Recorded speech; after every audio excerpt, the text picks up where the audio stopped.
Hello，我係拆局達人。今日4月30號啊，係姜濤嘅27歲生日，全城都喺度慶祝姜濤生日快樂。但係你有冇諗過，點解27呢個數字對佢係咁關鍵呢？呢個唔單止係一個年齡數字啊，我哋而家就拆解一下27歲背後嘅真實嘅意義啦。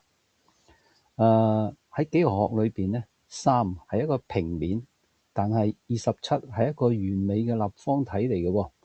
呢個就係代表姜濤正係從一個平面嘅偶像進化為一個立體嘅藝術家嘅一年。佢唔單止係被睇見啊，而且係具備咗深度、廣度同埋厚度。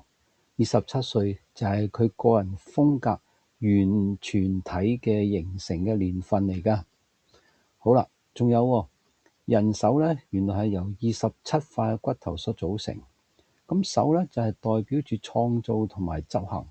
姜濤一直都好強調用作品嚟説話，咁所以呢27塊骨頭就係佢嘅武器啦。從 MV 到參與音樂創作，27歲就係象徵佢唔再去依賴呢一個咧係外部嘅包裝。況且佢一直都係講係點啊？佢放低呢個偶包嘅要，而且真正係要用自己嘅手咧去雕刻出屬於姜濤嘅藝術世界。好，咁30歲咧就係佢呢個同公司嘅約滿啦。咁亦都係業內人士咧去推測啊，姜濤嘅合約喺屆滿之前咧作為一個我專業嘅拆局達人啊，我就要話俾大家聽，公司係唔會等到佢30歲先至喐手㗎。為咗要保障利益唔會流失，防止對手坐享其成啊，今年即係27歲嘅姜濤呢一年，就係公司同佢正式去談判未來嘅去留、分賬啦，甚至到佢有冇機會去搞個人工作室權限嘅一個紅區。呢一年係佢演藝生涯權力鬥爭嘅最激烈嘅一年，佢嘅每一個決定都會影響到佢未來10年嘅呢一個嘅演藝生涯，娛樂圈亦都會係版圖咧係會係改變。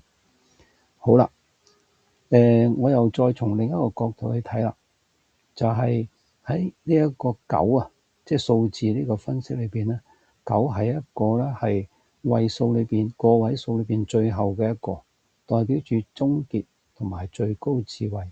佢嘅底色係慈悲同埋大同，咁亦都解釋咗點解姜濤嘅作品總係喺探討孤獨、欺凌，甚至要世界和平。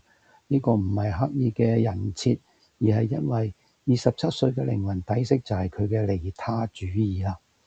佢唔單止係一個偶像，佢更加似係一個社會嘅療癒者。佢解釋咗點解佢能夠吸引咁多跨年齡層嘅粉絲，由幾歲嘅細路仔到幾十歲嘅人，都係因為呢個9號嘅能量咧，佢具備咗呢一種溫暖嘅同埋包容嘅手。咁喺佢用自己嘅流量去治癒呢個受傷嘅社會。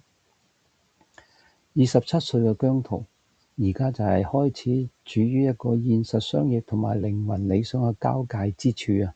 佢要面對冰冷嘅合約談判，同時亦都要承載住社會療癒者嘅責任。